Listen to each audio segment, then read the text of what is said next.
Le vin rouge coulait comme du sang sur la nappe blanche de la salle de réception, éclaboussant les rires forcés des invités. Amaury sentit son cœur s'arrêter net quand Henri, son beau-père, se leva d'un bond, le visage crispé comme un masque de tragédie grecque, et hurla « Arrêtez tout. Tu ne peux pas l'épouser, Amaury. Pas avant que je dise la vérité sur ton père. » Les murmures s'éteignirent en un silence de tombeau, et Liam, mon amour si pur, blêmit en serrant ma main, ses yeux implorant un pardon que je n'avais pas encore le droit d'accorder. Paris, cette ville des amours impossibles, m'avait toujours semblé un cocon de rêves flous et de nuits éternelles. J'étais Amaury Duval, 28 ans, fils d'une mère veuve qui avait reconstruit sa vie sur les ruines d'un mariage brisé, et d'un père fantôme dont le nom, Louis, n'était prononcé qu'en chuchotement. Ce soir-là, sous les lustres cristallins d'un hôtel haussmannien près de la Seine, je m'apprêtais à lier ma vie à celle de Liam O'Connor, l'Irlandais au sourire espiègle qui avait traversé l'Atlantique pour étudier l'art à la Sorbonne. Nos fiançailles avaient été un tourbillon de baisers volés dans les ruelles de Montmartre, de promenades main dans la main le long des quais, où l'eau noire reflétait nos promesses comme des miroirs déformés. Liam, avec ses cheveux roux en bataille et ses yeux verts comme les prairies d'émeraude, était mon encre dans un monde qui m'avait toujours paru trop vaste, trop cruel pour un garçon comme moi, un garçon qui avait passé son adolescence à cacher ses doutes, à feindre des amitiés hétéroclites pour apaiser les attentes familiales. Mais ce dîner de répétition, 2 jours avant la cérémonie, avait viré au cauchemar. Henri, l'Américain transplanté à Paris depuis 20 ans, l'homme qui avait épousé ma mère Élise quand j'avais 12 ans, sirotait son bourbon avec une nervosité inhabituelle. Il était le pilier de notre foyer reconstruit, grand, charismatique, avec une voix traînante du Midwest qui contait des histoires de routes infinies et de jazz enfumé. Il m'avait appris à conduire une vieille Citroën sur les boulevards encombrés, à apprécier les steaks saignants dans les brasseries enfumées, et à pardonner les silences de ma mère. Pourtant, ce soir, ses yeux bleus, habituellement pétillants d'humour yankee, étaient voilés d'une ombre que je ne lui connaissais pas. « Papa, qu'est-ce que tu racontes » avais-je balbutié, la gorge nouée par un mélange de vin et d'appréhension. Liam, assis à mes côtés, posa une main rassurante sur ma cuisse sous la table, mais je sentis son tremblement, un frisson qui trahissait plus qu'une simple surprise. Les invités, une poignée d'amis et de collègues triés sur le volet, échangèrent des regards gênés. Ma mère, Élise, aux cheveux poivre et sel élégamment noués, blêmit en portant une main à sa poitrine, comme si un fantôme venait de traverser la pièce. Henri ignora ma question. Il se leva lentement, son fauteuil raclant le parquet ciré avec un grincement sinistre. « Louis n'est pas mort, Amaury. Ton père est vivant. Et moi. Moi, j'ai été l'homme qui l'a brisé. » Les mots tombèrent comme des pierres dans un étang stagnant, ridant la surface de ma réalité. Louis. Ce nom évoquait pour moi un portrait jauni sur le manteau de la cheminée, un homme aux traits fins, aux yeux sombres et mélancoliques, un peintre raté qui avait fui la famille quand j'avais 5 ans, laissant derrière lui des toiles inachevées et un vide béant.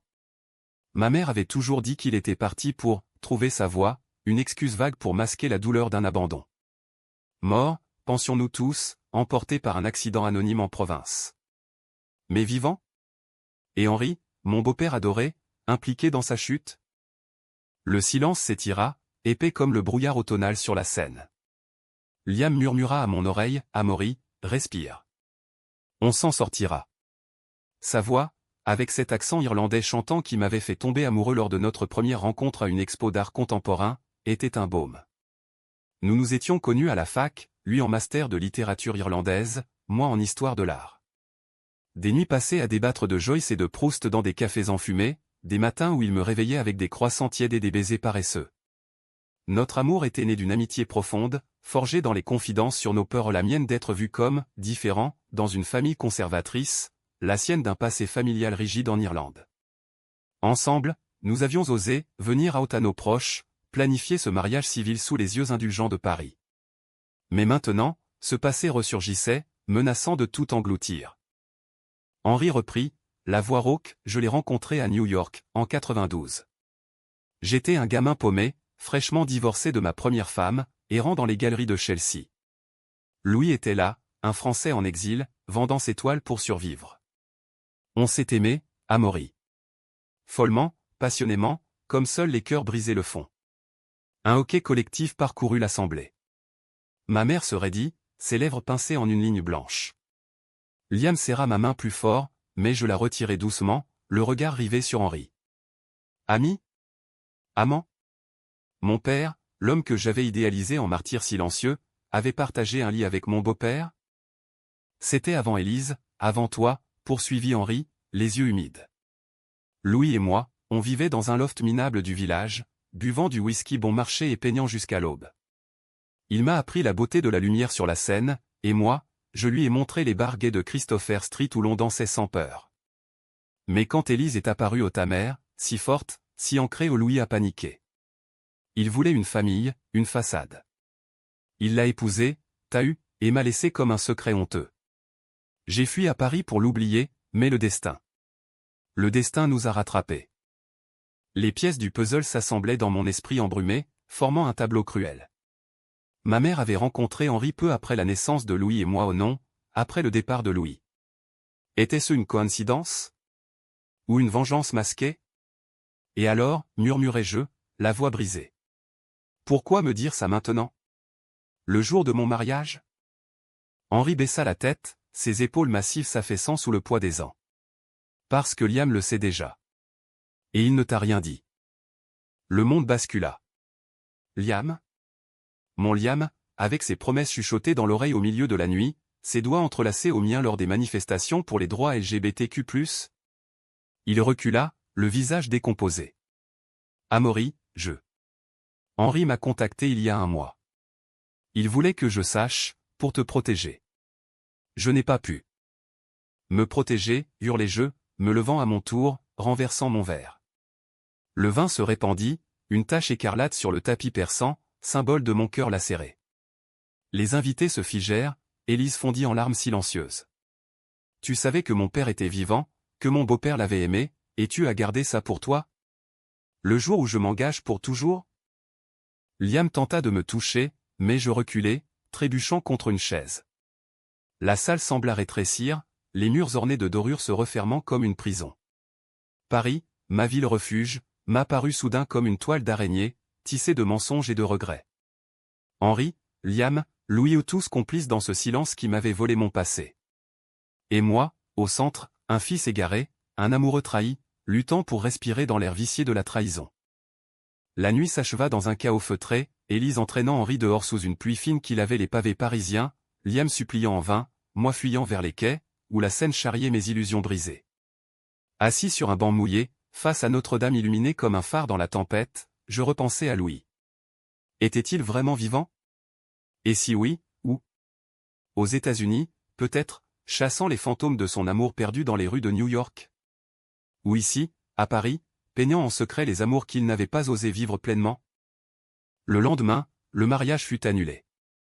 Les faire-part élégants, ornés de nos initiales entrelacées, finirent à la poubelle. Liam m'envoya des messages, des poèmes en gaélique, des excuses en prose larmoyante, mais je les lus sans émotion, le cœur engourdi. Henri, lui, m'attendait dans notre appartement familial du Marais, une bouteille de cognac à la main. « Pardonne-moi, fiston, dit-il simplement, sa voix qui craquelait par l'émotion. J'ai cru bien faire en me taisant. Élise voulait te protéger de la douleur. Louis. Il est parti parce que je lui ai tout avoué. À elle. J'étais jaloux, égoïste. J'ai détruit ce qu'on avait pour le reconquérir, et j'ai échoué. Pour la première fois, je vis l'homme derrière le père adoptif, vulnérable, rongé par la culpabilité d'un amour non assumé. Où est-il? Demandai-je, la voix ferme malgré les larmes. Henri sortit une enveloppe jaunie de sa poche, cachetée d'un timbre américain effacé. À Brooklyn. Il peint toujours. Et il sait pour toi. Pour Liam. Il voulait venir au mariage, mais... Je saisis l'adresse, le pouls battant. Brooklyn. L'Amérique, ce continent mythique que Henri m'avait conté comme un paradis perdu. Était-ce là que mon sang appelait? Que les racines de mon identité gay, si longtemps niées, s'enfonçaient? Je quittai Paris le surlendemain, laissant derrière moi une mère en pleurs, un beau-père repentant, et un fiancé brisé. L'avion survola l'Atlantique, et avec lui, mes doutes s'évaporèrent comme la brume sur les ailes. New York m'accueillit avec son chaos bienveillant, taxi klaxonnant, gratte-ciel perçant les nuages, et un air chargé d'odeurs de hot-dog et de béton chaud. Brooklyn, quartier bohème aux rues bordées de brownstone, bruissait d'une vie artistique que Louis avait dû aimer. Je trouvai son atelier dans un entrepôt reconverti de Williamsburg, une porte rouillée marquée d'un simple « L et Duval aux peintures ». En frappant, mon cœur cognait comme un tambour de jazz. Il ouvrit, et le temps s'arrêta. Louis était la copie vieillie de mes souvenirs, cheveux grisonnants noués en queue de cheval, yeux sombres cernés de fatigue, une chemise tachée de peinture. Amaury, murmura-t-il, la voix un écho de mon enfance. Tu as ses yeux. Les miens. Nous parlâmes des heures, assis sur des caisses de toiles inachevées. Il raconta tout, son amour pour Henri, cette flamme dévorante née dans les nuits new-yorkaises, étouffée par la peur de la société des années 90. Son mariage avec Élise, un compromis pour normaliser sa vie, donnant naissance à moi, leur miracle éphémère. Puis la jalousie d'Henri, la confession fatale, et sa fuite non vers la mort, mais vers un exil volontaire, peignant les amours interdites sur des toiles que personne ne voyait. J'ai fui parce que j'avais honte, fiston. Honte d'aimer un homme, honte d'avoir failli à toi et à ta mère. Mais toi, tu oses. Avec Liam. Ces mots me transpercèrent. Liam. J'avais fui sans un mot, mais ici, dans cet atelier imprégné d'odeur de térébenthine, je compris la profondeur de sa trahison, pas malveillance, mais peur. Peur de me voir brisé comme Louis l'avait été. Il t'aime, dit mon père, posant une main ridée sur mon épaule. Comme je n'ai pas su aimer Henri. Va le retrouver. Et pardonne. La vie est trop courte pour les secrets. De retour à Paris, sous un ciel d'octobre pluvieux, je trouvai Liam dans notre appartement, entouré de cartons à moitié faits. Il leva les yeux, rougi par les larmes. Je pars, Amaury. Si c'est ce que tu veux. Mais je m'agenouillai, prenant ses mains dans les miennes. Non. Reste. Et dis-moi tout, cette fois. Nous pleurâmes, nous embrassâmes, nous guérîmes. Henri et Élise nous rejoignirent pour un dîner simple, où les verres tintèrent non en célébration, mais en réconciliation. Louis, depuis Brooklyn, envoya une toile, 2 silhouettes enlacées sous la tour Eiffel, avec en fond une ombre bienveillante. Mon père, mon beau-père, mon amour tous unis dans une vérité enfin libérée. Le mariage eut lieu un mois plus tard, discret, dans un petit jardin du Luxembourg. Pas de drame, juste des vœux sincères, des rires étouffés, et la certitude que l'amour, vrai, surmonte les ombres du passé. Paris, avec ses amours éternels, nous berça, et pour la première fois, je me sentis entier. Les feuilles mortes tourbillonnaient comme des confettis macabres sur les allées du jardin du Luxembourg, où Liam et moi avions l'habitude de nous asseoir pour rêver d'un futur sans chaîne. Ce jour-là, 2 semaines après mon retour de New York, je marchais seul, les mains enfoncées dans les poches de mon manteau usé, l'esprit encore hanté par les confessions de Louis. Brooklyn m'avait offert un père, mais Paris me rendait un amour ou du moins, c'est ce que j'espérais. Liam m'attendait peut-être encore, ou peut-être pas. La trahison avait creusé un fossé entre nous, un abîme rempli de non-dits qui menaçait d'engloutir nos promesses. Je repensais à notre première nuit ensemble, il y a 3 ans. C'était lors d'une exposition sur l'art queer au centre Pompidou, un soir d'été où l'air vibrait de musique électro et de corps en sueur. Liam, avec son badge de visiteur autour du cou, s'était approché de ma toile préférée ou une peinture abstraite de Keith Haring, pleine de lignes vives et de cœurs entrelacés. Tu crois qu'il savait, Haring, que ces lignes survivraient à la haine, avait-il demandé, son accent irlandais roulant comme un whisky doux. J'avais ri, nerveux, sentant pour la première fois une étincelle authentique en présence d'un homme. Nous avions discuté jusqu'à la fermeture, puis marché jusqu'à son studio minuscule dans le 11e, où il m'avait embrassé sous la pluie, ses lèvres salées par les larmes de joie ou de peur je ne savais plus. Ce baiser avait été mon coming out silencieux. Fils d'une famille où l'homosexualité était un tabou murmuré, élevé par une mère qui idolâtrait les apparences bourgeoises et un beau-père yankee qui masquait ses propres démons sous des blagues bon enfant, j'avais passé ma jeunesse à dater des filles fades, à assister à des dîners familiaux avec un sourire plaqué. Mais Liam avait vu au-delà, le garçon sensible qui collectionnait les vinyles de jazz de son père absent, qui rêvait de voyage en Amérique pour fuir les regards inquisiteurs de Paris. Il m'avait appris à m'aimer, corps et âme, dans des nuits où nos souffles se mêlaient comme des couleurs sur une palette. Pourtant, la révélation d'Henri avait tout souillé. Savoir que Liam avait été approché par mon beau-père, qu'il avait écouté en silence les secrets de mon lignage gai sans m'en parler, me rongeait comme un acide lent. Était-ce de la protection, comme il le prétendait, ou une peur de perdre son rôle de sauveur? En arrivant devant notre immeuble haussmannien, avec sa façade ocre et ses balcons fleuris, je hésitais. La lumière du salon était allumée où il était là. Mon cœur se serra, un mélange de désir et de rancune. Amaury. Sa voix, étouffée par la porte, me fit sursauter. Je tournai la clé, et il apparut dans l'encadrement, les cheveux en désordre, une tasse de thé fumante à la main. Ses yeux verts, gonflés par l'insomnie, cherchèrent les miens avec une vulnérabilité qui me désarma.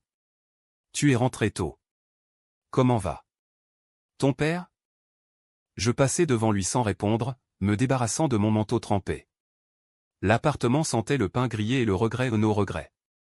Les photos de nous deux, accrochées au mur du salon, semblaient nous narguer, nous à Deauville, riant sur la plage, nous à Noël, sous le sapin d'Henri, échangeant des regards complices. Il va bien, dis-je enfin, m'asseyant sur le canapé usé. Il peint. Il vit. Et il m'a pardonné pour tout ce que je n'ai pas dit.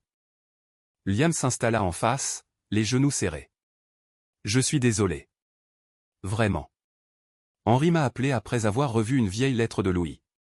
Il paniquait, à l'idée que le mariage ravive les fantômes. Il voulait que je te prépare, doucement. Mais j'ai eu peur. Peur que tu me voies comme un menteur, comme lui. Comme lui, répétai-je, la voix montant d'un ton. Henri a détruit une famille par jalousie. Toi, tu as détruit notre confiance par silence. C'est la même lâcheté. Les mots jaillirent, amers, et je vis Liam se recroqueviller, comme un enfant réprimandé. Mais au lieu de la colère, ce fut la tristesse qui m'envahit. Nous étions deux âmes blessées, forgées par des pères absents ou imparfaits, cherchant l'amour dans un monde qui nous tolérait à peine. Il se leva, s'approcha, et s'agenouilla devant moi, prenant mes mains froides dans les siennes chaudes. Je t'aime, Amaury. Plus que les mots, plus que les silences. Rappelle-toi Venise, l'an dernier. Quand on s'est perdu dans les calis, et qu'on s'est trouvé sous le pont des soupirs. Tu m'as dit, l'amour, c'est supporter les tempêtes pour les arcs-en-ciel. Laisse-moi être ton arc-en-ciel. Ses lèvres effleurèrent mes doigts, et un frisson remonta le long de mon échine. Je fermai les yeux, revoyant Venise, les gondoles glissant sur l'eau verte, nos rires étouffés dans une chambre d'hôtel donnant sur le grand canal, nos corps entrelacés dans une danse lente et fiévreuse. Cet amour était réel, palpable, loin des drames familiaux qui nous avaient unis par inadvertance. Prouve-le, murmurai-je. Dis-moi tout. Sur Henri, sur Louis, sur nous. Et il parla. Pendant des heures, sous la lumière tamisée de notre lampe art déco, Liam déballa son âme. Henri l'avait contacté via un vieil ami commun, un galeriste irlandais qui connaissait les cercles artistiques parisiens. La conversation avait eu lieu dans un café du quartier latin, sous une averse torrentielle. Il pleurait, Amaury. Il disait que voir ton bonheur avec moi lui rappelait ce qu'il avait perdu avec Louis. Il voulait te dire la vérité lui-même, mais il avait besoin que quelqu'un sache, au cas où. Liam s'interrompit, la gorge nouée. Au cas où il n'y survivait pas. Il est malade, tu sais. Un problème cardiaque. Les médecins lui ont donné 1 an, peut-être 2. Le choc me frappa comme une gifle. Henri, mon rock yankee, avec ses éclats de rire tonitruants et ses barbecues improvisés dans le jardin, malade? Je repensais à sa pâleur lors du dîner, à sa main tremblante sur le verre de Bourbon. Pourquoi ne m'a-t-il rien dit, balbutiai-je. Parce qu'il t'aime trop. Comme un fils. Et parce que... Liam hésita, ses yeux fuyant les miens.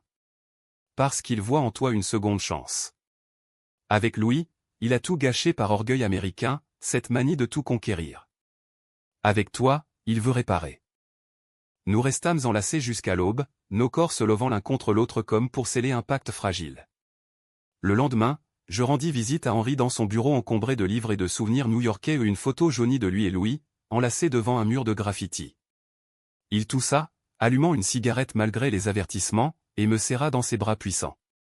Je suis un vieux con, fiston. Mais je suis fier de toi. Tu assumes ce que je n'ai pas pu. Élise nous rejoignit, et pour la première fois, elle parla de Louis sans amertume. Il était perdu, comme nous tous. Mais toi, Amaury, tu es notre lumière.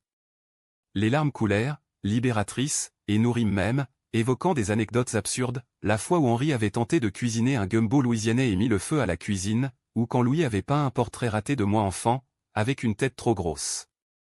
Pourtant, le doute persistait. Louis, depuis Brooklyn, m'envoyait des mails sporadiques, des esquisses numériques de paysages parisiens qu'il imaginait. reviens me voir, écrivait-il. On a du temps à rattraper.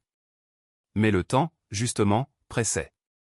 Henri s'affaiblissait, ses visites à l'hôpital se multipliant comme des ombres.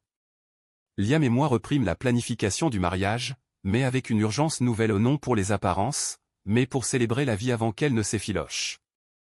Un soir, alors que nous dînions dans une brasserie du Marais, Liam posa une bague simple à mon doigt, pas la cérémonie officielle, mais un serment privé. Pour nous, ici et maintenant, dit-il, ses yeux brillants. Je l'embrassai, sentant le goût salé de nos peurs partagées. Mais au fond de moi, une tempête couvait, la réconciliation avec Louis signifierait-elle une confrontation finale avec Henri? Et si l'amour de mon père pour mon beau-père ravivait des jalousies enfouies? La réponse vint plus vite que prévu. Une lettre arriva de New York, manuscrite, l'écriture tremblante de Louis, je reviens à Paris. Pour Henri. Pour toi.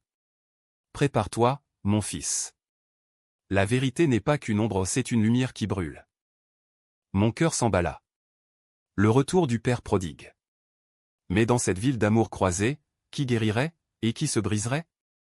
L'arrivée de Louis à Orly fut un balai de tensions invisibles, comme une toile de Magritte où les objets flottent sans logique. J'attendais au terminal, un bouquet de roses fanées à la main, un geste cliché, mais Paris nous imposait ses rituels romantiques. Liam m'accompagnait, sa présence un rempart contre l'angoisse qui me tordait les entrailles.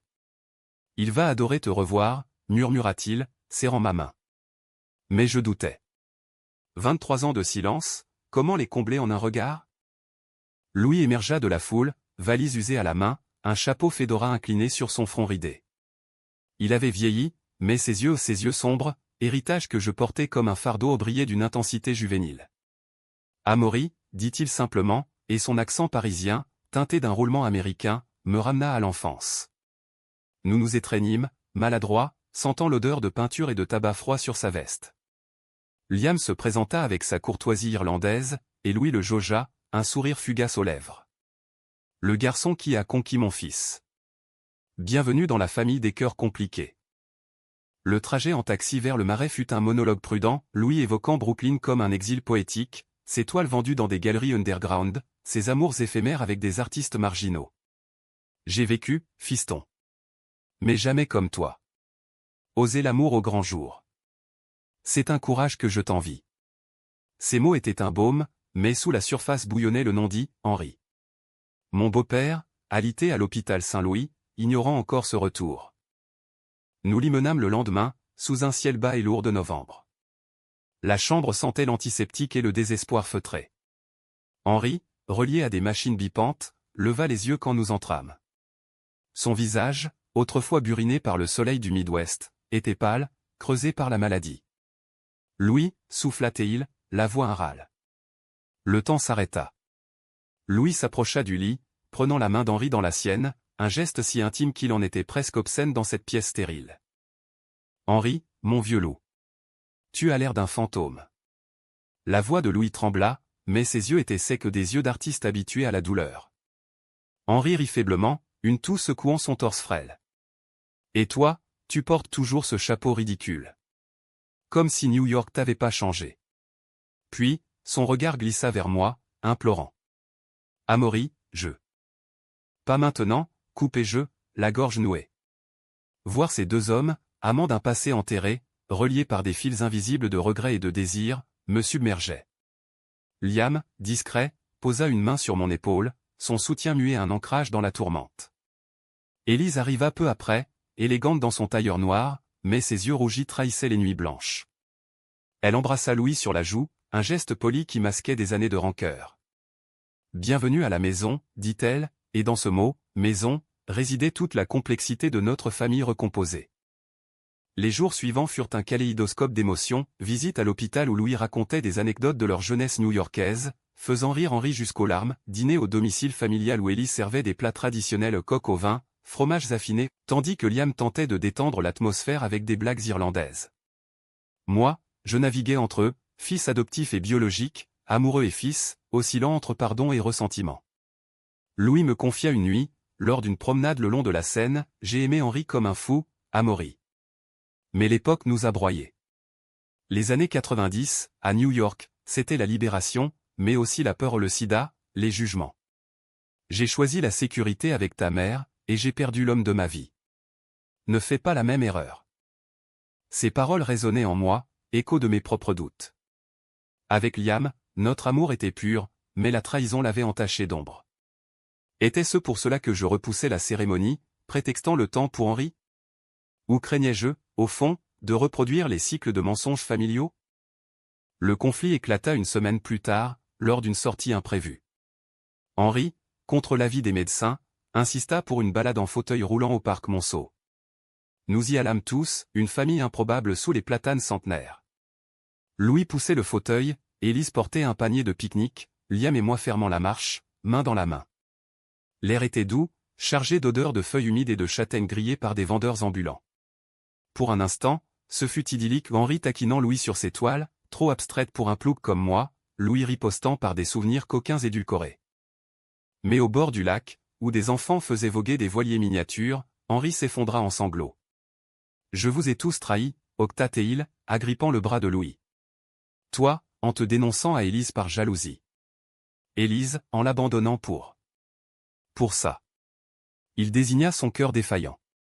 Et Amaury, en te mentant sur ton père. Je suis un lâche, un Américain qui croit que l'argent et les mots forts règlent tout. Louis s'agenouilla, essuyant les larmes de son ancien amant. On l'était tous, Henri. Lâche. Mais regarde-nous, vivants, ensemble. C'est ça, la rédemption. Élise, stoïque, posa une main sur l'épaule d'Henri.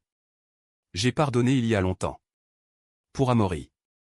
Ses yeux se tournèrent vers moi, et je sentis le poids de son sacrifice, une femme qui avait élevé un fils seul, aimant un homme imparfait pour donner un père à son enfant. Mais la tempête frappa quand Liam, impulsif comme toujours, lâcha, et moi? J'ai gardé le secret pour te protéger, Henri. Pour Amaury. Était-ce une erreur? Sa voix, d'habitude chantante, était tendue, un fil prêt à rompre. Henri le fixa, puis soupira. Oui, gamin. Le silence est une prison. J'en sais quelque chose. Je explosai. Assez, criai-je, attirant les regards des passants. Vous parlez de pardon comme si c'était facile. Louis, tu as abandonné un enfant de 5 ans pour un amour que tu n'as pas assumé. Henri, tu as brisé 2 vies par orgueil. Liam, tu as trahi ma confiance au pire moment. Et moi? Je suis censé recoller les morceaux, épouser un homme qui ment, honorer un père fantôme, aimer un beau-père mourant? Ma voix se brisa, et je m'effondrai sur un banc, les sanglots secouant mon corps. Liam s'approcha, mais je le repoussai. Laisse-moi. J'ai besoin d'air. Je fuis le parc, courant à travers les avenues bordées de cafés bondés, jusqu'à l'atelier abandonné de Louis dans le 18e, un lieu qu'il m'avait décrit dans ses mailles, plein de toiles poussiéreuses. Là, seul face à un chevalet vide, je pleurais pour nous tous, les amours volés, les familles fracturées, les identités gaies forgées dans le feu de la honte sociétale. La nuit tomba, et c'est Louis qui me trouva, guidé par un instinct paternel tardif. « Fiston, dit-il, s'asseyant à mes côtés sur le sol craquelé. Là, c'est comme l'amour, ça fait mal avant de guérir. J'ai peint ma douleur pendant des années. Toi, peins la tienne avec Liam. Il t'aime, même dans l'erreur. Comme Henri m'a aimé, malgré tout. » Ces mots, simples, dénouèrent quelque chose en moi. Nous rentrâmes ensemble, et au parc, la famille attendait. Pas de mots grandiloquents, juste des embrassades, des excuses murmurées. Henri, épuisé, fut reconduit à l'hôpital, mais avec un sourire, le premier vrai depuis des semaines. Pourtant, le vrai au trône guettait, la maladie d'Henri s'aggrava, et avec elle, les secrets enfouis menaçaient de ressurgir. Louis et lui, dans leur visite nocturne, échangeaient des regards qui en disaient long. Était-ce une réconciliation d'amants, ou un adieu amer? Et moi, au milieu, comment choisir entre pardon et vérité brute? L'hiver s'installa à Paris comme un manteau gris, enveloppant la ville dans un froid qui s'infiltrait jusqu'aux os. Les lumières de Noël scintillaient sur les Champs-Élysées, mais dans la chambre d'hôpital d'Henri, elles n'étaient que des reflets pâles sur les vitres embuées. Les visites se succédaient en un rituel poignant, Élise avec des bouquets de muguet pour chasser les odeurs de maladie, Louis avec des croquis rapides sur napkin, capturant le profil amaigri de son ancien amant, et Liam et moi, portant des thermos de soupe maison, un pot-au-feu que ma mère avait appris de ma grand-mère normande. Henri, cloué au lit, luttait avec une dignité yankee, contant des histoires de rodéos imaginaires pour nous faire rire. Mais sous cette façade, la tension montait comme une marée inexorable. Louis et Henri passaient des heures seuls, leur voix basse filtrant à travers la porte entr'ouverte. Un soir, je l'ai surpris, Louis, penché sur le lit, murmurant « On aurait pu avoir une vie, Henri. À New York, ou ici. » Au lieu de ça, on a semé la douleur. Henri, la main sur la joue de Louis, répondit d'une voix faible et regarde le résultat, un fils qui nous surpasse. Amaury est notre legs. Pas nos regrets. Ces mots me glacèrent. Étais-je un legs, un trophée pour racheter leurs échecs? Liam, sentant mon trouble, me traîna dehors pour une marche nocturne le long des berges gelées de la Seine. Les ponts étaient illuminés, des couples enlacés se pressaient contre les parapets, indifférents au vent mordant. Ils guérissent, Amaury, dit-il, son souffle formant des nuages blancs. Laisse-les. Nous, on a notre propre chemin. Son optimisme irlandais, teinté de cette résilience celtique, m'apaisa. Nous nous embrassâmes sous le pont des Arts, où des cadenas d'amour rouillés pendaient comme des promesses fanées. Le mariage, proposai-je soudain. Reportons-le à printemps. Pour Henri. Qu'il soit là, en vie. Liam acquiesça, ses yeux pétillants. Printemps, alors. Avec des cerisiers en fleurs, comme dans tes rêves. Mais le destin, ce farceur cruel, en décida autrement.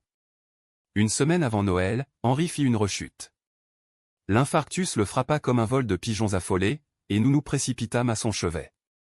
La chambre, autrefois un havre de confidence, devint un champ de bataille médical, médecin en blouse blanche, bips incessants, Élise effondrée dans un fauteuil.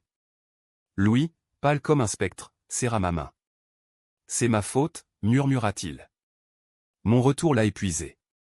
Tous ses souvenirs. Non, répliquai-je fermement. C'est l'amour qui l'épuise et qui le garde en vie. Pourtant, au fond, la jalousie me rongeait. Voir Louis et Henri se réconcilier dans l'ombre de la mort, partager des regards que Liam et moi n'avions pas encore pleinement reconquis, me faisait douter. Étais-je jaloux d'un passé, ou de l'intensité qu'il apportait?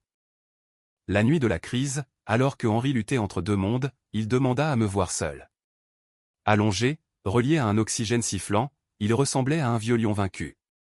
Amaury, fiston, croassa-t-il, sa voix un fil ténu. J'ai une dernière vérité. Pas pour te blesser, mais pour te libérer. Mon estomac se noie. Encore une? Après les mensonges sur Louis, après le silence imposé à Liam. Parle, dis-je, m'asseyant au bord du lit. Ta mère. Élise n'était pas au courant pour Louis et moi au début. C'est moi qui ai tout gâché. Mais il y a plus, quand j'ai fui à Paris, j'ai emporté une lettre. De Louis. Pour toi. Il l'a écrite le jour de ton baptême, promettant de revenir. Je l'ai gardée, par égoïsme. Pensant que si tu la lisais, tu me haïrais. Il fouilla sous son oreiller, en sortant une enveloppe jaunie, scellée d'un cœur dessiné à l'encre. Lis-la. Et sache que je t'ai aimé comme mon sang, malgré tout. Les larmes brouillèrent ma vue.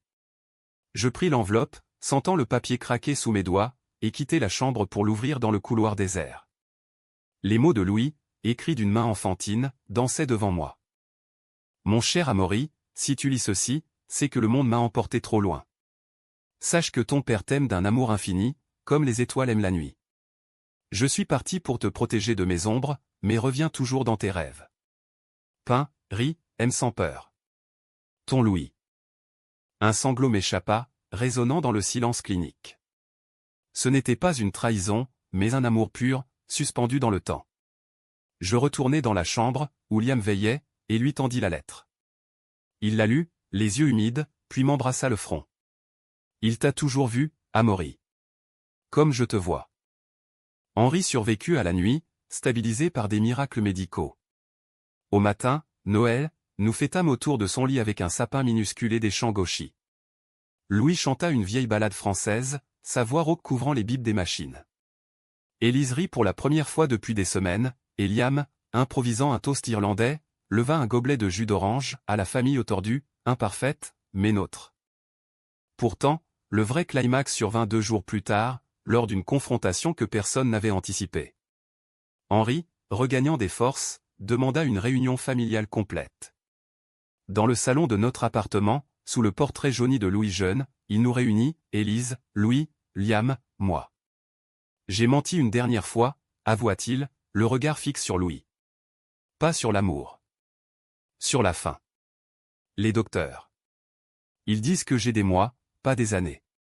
Mais je refuse de partir sans réparer. Louis, je t'ai aimé. Toujours. Élise, tu as été ma force. Amaury, tu es mon orgueil. Et Liam. Merci d'avoir aimé mon fils mieux que je n'ai su aimer quiconque. Louis se leva, s'approchant d'Henri. Dans un geste qui nous laissa sans voix, il l'embrassa à un baiser chaste, fraternel, chargé de décennies de « et si ». Élise ne broncha pas, au contraire, elle sourit, un sourire libéré. « Allez, les garçons, dit-elle doucement.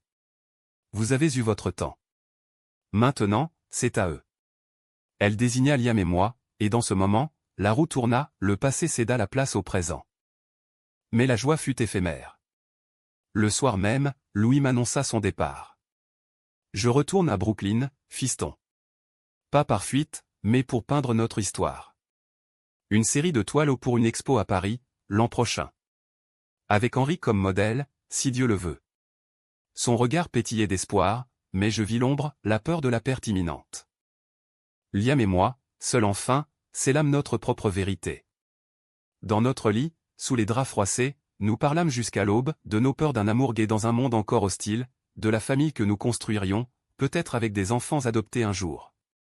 Tu es mon Amérique, Liam, murmurai-je, traçant les contours de son visage. Libre, vaste, imparfait. Il rit, m'attirant contre lui. Et toi, mon Paris romantique, tourmenté, éternel. Pourtant, au cœur de cette intimité, le doute persistait, avec le départ de Louis et la santé fragile d'Henri, notre printemps serait-il teinté de deuil? Le printemps arriva à Paris comme une caresse timide, les cerisiers du Luxembourg explosant en nuages roses contre un ciel enfin bleu.